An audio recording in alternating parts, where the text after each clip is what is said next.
Y los datos de última hora en nuestro país llaman la atención. Ayer se registraron 5.537 nuevos casos. Hay 29 personas internadas en CTI y además 5 fallecimientos. Para dar más detalles acerca de lo que está viviendo nuestro país, ya estamos en comunicación con el secretario de la Sociedad Uruguaya de Medicina Intensiva, el doctor Luis Núñez, a quien le damos la bienvenida. Y primero le consultamos este dato que a todos nos llamó la atención, que es de los 5 fallecimientos. Hace ya tiempo que no se daba esta cifra. Y bueno, ¿cómo la tenemos que interpretar, doctor? Bueno, primero que todo, buenas tardes y gracias por la nota. Los 5 fallecimientos en realidad habría que ver bien cada caso. Por lo que estuve viendo yo, en 3 de ellos eran personas añosas y bueno, hay que ver las personas restantes a ver si se correspondían o tenían alguna patología grave que condicionara o agravara el cuadro de COVID. Y lo otro estaba también es que no tenemos los datos si se trataban de personas vacunadas o no. No podemos hablar, doctor, en este momento de una tendencia, sino de lo que pasó concretamente ayer, así que imagino que estaremos pendientes de lo que pasa en estos próximos días. Exacto.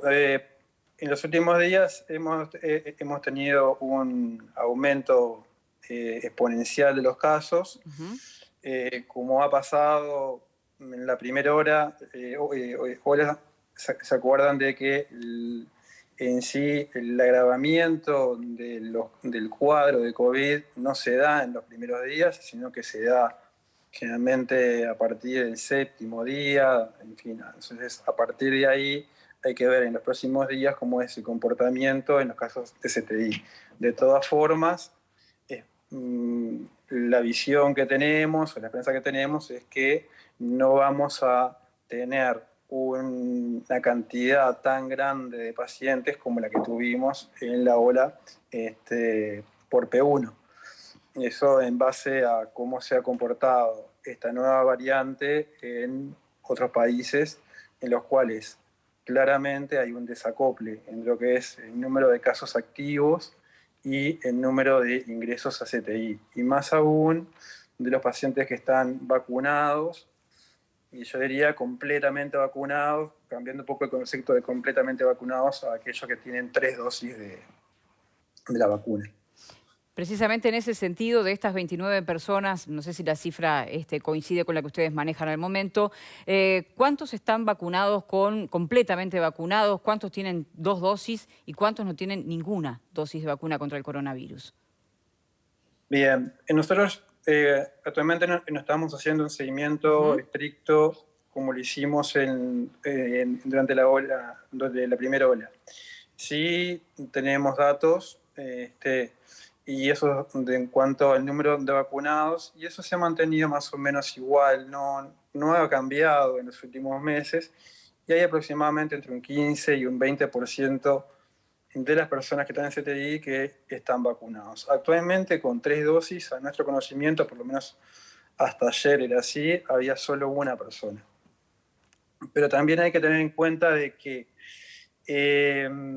el dato de pacientes vacunados en CTI, y sobre todo en estos números, en realidad a alguien le puede llamar la atención y puede dar lugar a una interpretación que no es la correcta, porque puede decir, bueno, tenemos 29 pacientes en CTI y resulta que hay 5, 6, 7 que están vacunados.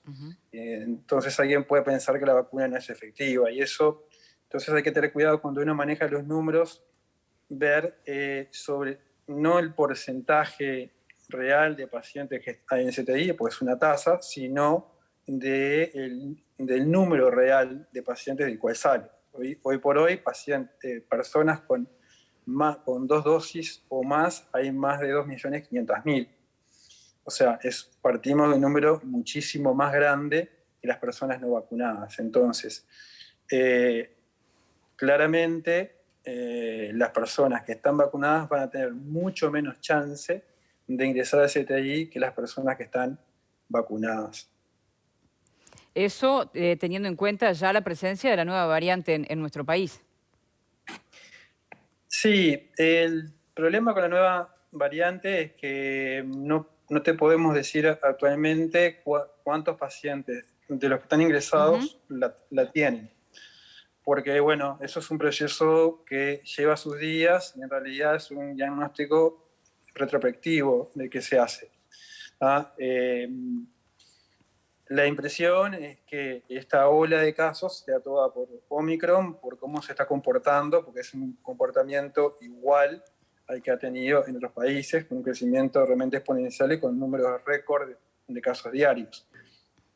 O sea que es probable de que sí, de que los ingresos que vamos a tener en los próximos días se deban en su mayor parte a pacientes con Omicron.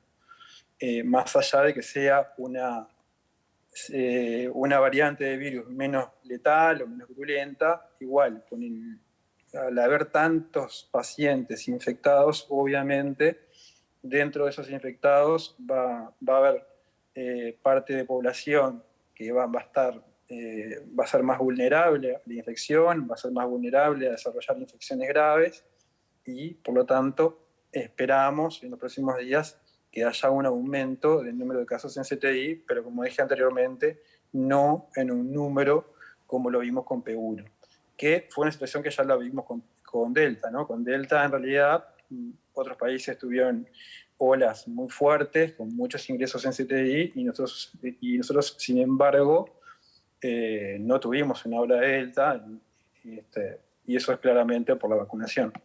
O sea que, doctor, de todas maneras, si bien afortunadamente no vamos a vivir el escenario que ya vivimos, esta es una variante que no deberíamos de subestimar, digamos.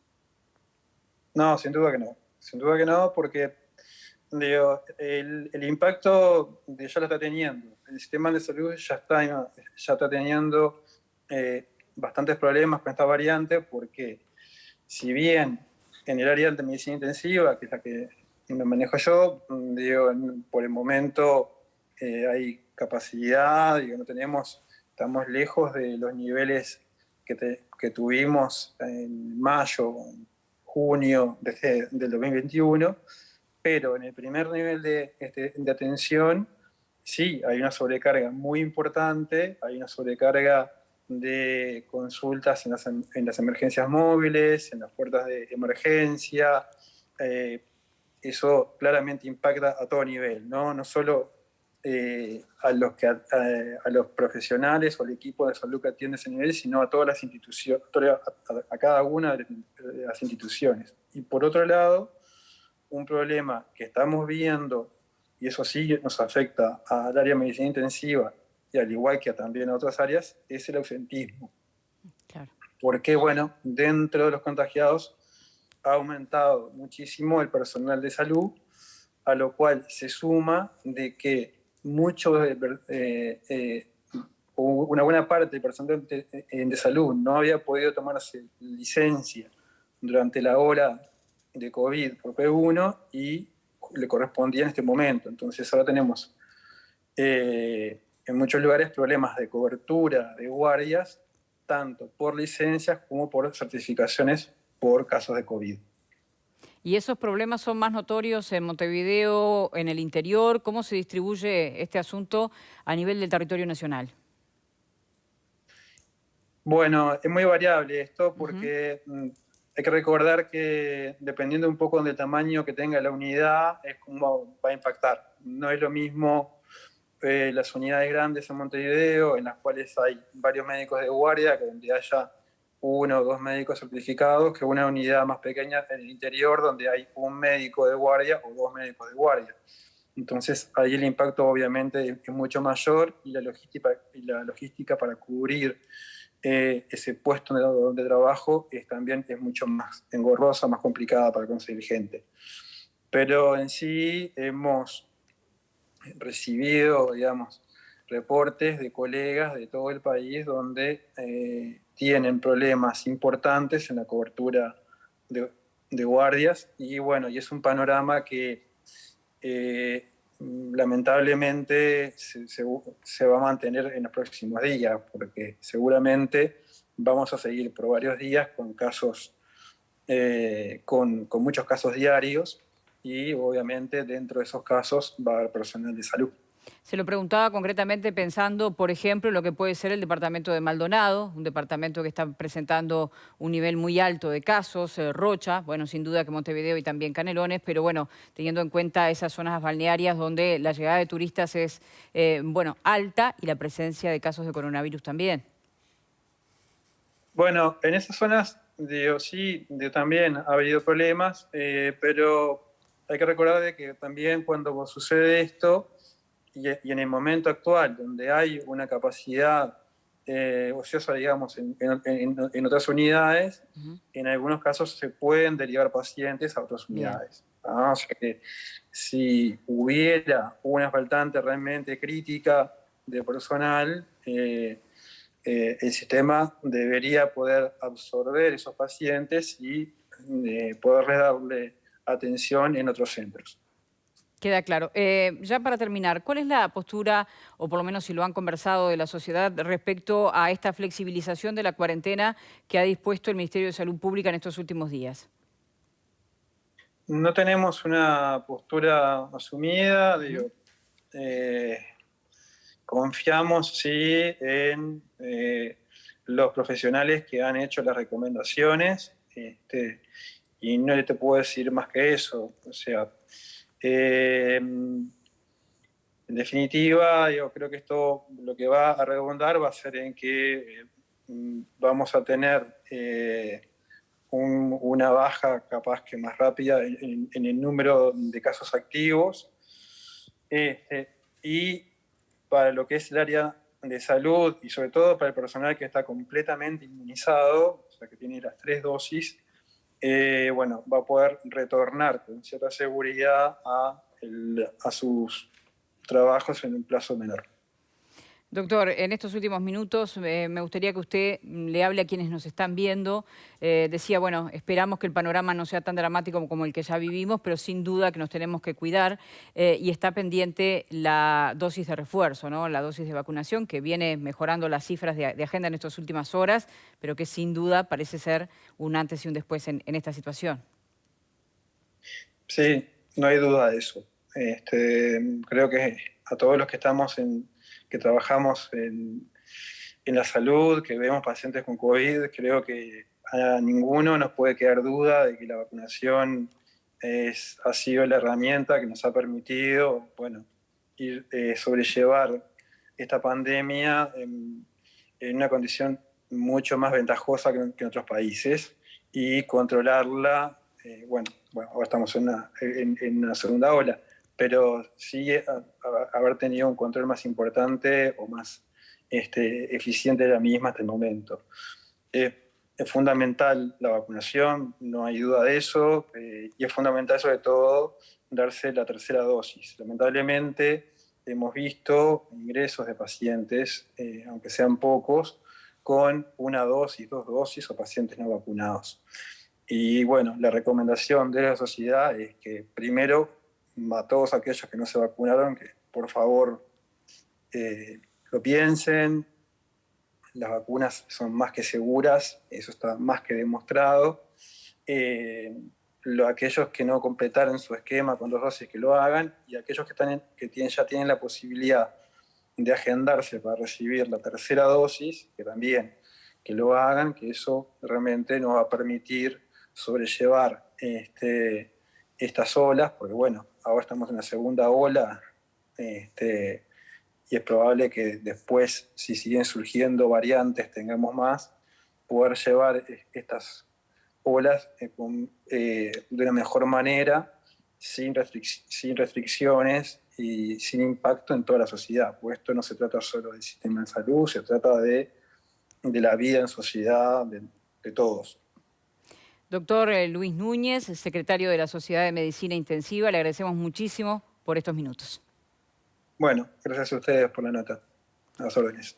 Vamos a ir ya con las bueno, reflexiones del panel. Hay un dato importante que se conoció en esta jornada que tiene que ver con la habilitación de 110.000 dosis de refuerzo. El propio ministro de Salud Pública, a través de su cuenta de Twitter, está dando cuenta de que estas personas que están agendadas van a estar recibiendo en estas próximas horas concretamente día y hora de vacunación. A partir del próximo lunes ya se comienza con esta tanda. Era un reclamo que cuando tratamos este tema el otro día apareció constantemente, gente que estaba agendada desde hace ya algunas semanas y que no había recibido día y hora para esta dosis de refuerzo. Ese es el dato que por estas horas se conoce como novedad, y por supuesto que también la vacunación en los niños, que estará comenzando el próximo miércoles. Ya hay 70.000 niños anotados, una suerte de un 20% más o menos de esa población, lo que para las autoridades es también una cifra alentadora. Pero bueno, nos quedamos con lo que pasaba a nivel del CTI, estas 29 personas que están allí, estos 5 fallecidos y lo que nos decía el representante de la Sociedad Uruguaya de Medicina Intensiva. Marta, ¿cómo estás viendo la situación? A ver, la verdad que me resulta preocupante. Más allá de que todos entendemos que la vacuna es la única forma de sobrellevar esta pandemia y hay aún un bajo nivel en algunos sectores, no puedo dejar de pensar que es como un contrasentido, ¿no? Que por un lado nos estemos alegrando de que Maldonado explote de gente y por otro lado los casos se hayan disparado. Me gustaría pensar que eso que estamos viendo, que las puertas de los sanatorios y de las emergencias están como abarrotados y hay una recarga del personal de salud, no va a ser un costo que nos va a complicar en el mes que viene o en marzo quizás. Entonces, bueno, nada, hay que confiar en las autoridades. Yo, honestamente, de medicina no sé nada, pero no puedo dejar de preocuparme porque en diciembre pasamos de 200, 500, 900 y ahora estamos en 5.000. Entonces, la verdad que asusta porque... Es más, todo el mundo dice que la Omicron no es una gripecita, que es fácilmente contagiable y bueno, conglomeración de gente en las playas, fiestas y en esto, preocupa. A mí me preocupa. Fernando Marguerite, ¿tú compartís la misma preocupación? Y bueno, uno no puede dejar de preocuparse, y más cuando parte desde la ignorancia de lo que tiene por delante, yo qué sé. Porque no sabemos, porque uno no sabe, ¿no? Obviamente hay que escuchar a los infectólogos, hay que escuchar a los médicos, hay que escuchar a las autoridades. Yo lo que aprendí es a confiar en las autoridades, porque realmente nos han llevado a buen puerto, más allá de los 6.000 y pico de fallecidos, lamentablemente, pero de todas maneras el plan se ha cumplido y el plan está dando resultados hasta ahora. Creo que nadie tiene la clave definitiva para decir esto es. Acá hay decisiones políticas, que lo hablábamos el otro día, obviamente hay decisiones políticas de mantener la economía funcionando, abierta, el turismo, todo. No hay ninguna posibilidad hoy de que se vuelvan a cerrar fronteras, no tendría sentido tampoco cerrar fronteras. O sea, en lo que hay que confiar es en la vacuna, la gente que se dio las 2 dosis o una dosis, que siga con el proceso, que se vacune, que los niños, que el sistema siga funcionando con la vacuna, que ha demostrado ser lo que es efectivo. Yo lo que veo, esto simplemente por una observación, porque dicen el que no tenga algún amigo contagiado con COVID hoy es porque no tiene amigos directamente, porque a esta altura está por todos lados. Yo tengo amigos, tengo sobrinos, y todos, por lo menos por la experiencia personal, que es muy chiquita, pero es la experiencia personal, todos han pasado 1 o 2 días complicados y después salen. O sea, parecería ser de una incidencia muy, muy baja si no tenés comorbilidades, si no tenés ninguna dificultad, y si estás vacunado debería pasar como un galopito, que parece que es lo que está sucediendo, porque el crecimiento en el CTI creo que estamos en 29, ¿no? Sí. Sigue siendo muy bajo, los fallecimientos lamentablemente, pero muchas veces están asociados a no vacuna o a comorbilidades, la mayoría de las veces. O sea que la herramienta de la vacunación parece claro que es esta. Y parece claro también que a pesar de ser mucho más contagiosa, es menos potente en cuanto al daño que puede provocar, aparentemente. Yo, insisto, toco de oído de lo que escucho, pero si es así, se profundiza la teoría de quienes sostienen que es el principio del fin, que son muchos, que dicen que, bueno, Omicron va a terminar contagiando mucho más gente y vamos a quedar mucho más gente inmunizados por la vía natural. Claro, el tema es que hay un 25% de la población que no se vacunó, ¿no? Claro, por eso todavía y es sigue una variante siendo muy contagiosa, y allí veíamos la postura de la Sociedad Uruguaya de Medicina Intensiva, que nos dice, bueno, no va a ser lo que pasó en el primer semestre del año pasado, pero nos vamos a acostumbrar a ver, bueno, mayor ingreso de personas al CTI. Sin duda. Y mayor número de fallecimientos. Y sin duda, porque... pero lamentablemente esa incidencia mayor va a ser en personas que no se vacunaron. Y bueno, lamentablemente, pero las cosas estaban bastante claras, ¿no? Quien decidió no vacunarse tomó riesgos. Y hoy los riesgos están ahí, se llaman Omicron.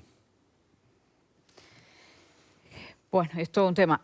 Países, por ejemplo, como Italia, están disponiendo ya la vacunación obligatoria. Por ejemplo, para la población mayor de 50 años, en un debate que incluía una vacunación obligatoria en general, pero que al final terminó en una negociación, y es para personas mayores de 50 años, en el entendido de esto, ¿no? De que ante las nuevas variantes la vacuna parece ser la única alternativa, más allá de los cuidados que todos sabemos que tenemos que mantener, porque bueno, nadie quiere que aún las personas no vacunadas tengan este tipo de consecuencias. Yo digo que toman esa decisión de vacuna obligatoria países que tienen mucho menor nivel de vacunación que el nuestro. Yo no creo que el Uruguay tenga que llegar, primero que no creo que ni siquiera que esté en la cabeza de las autoridades, pero además creo que el nivel de vacunación es mucho más alto y que permite finalmente llegar a una inmunidad general, incluso pasando por enfermos, mucha gente que no se vacunó, pero que no tiene comorbilidades o situaciones graves, que probablemente pase la enfermedad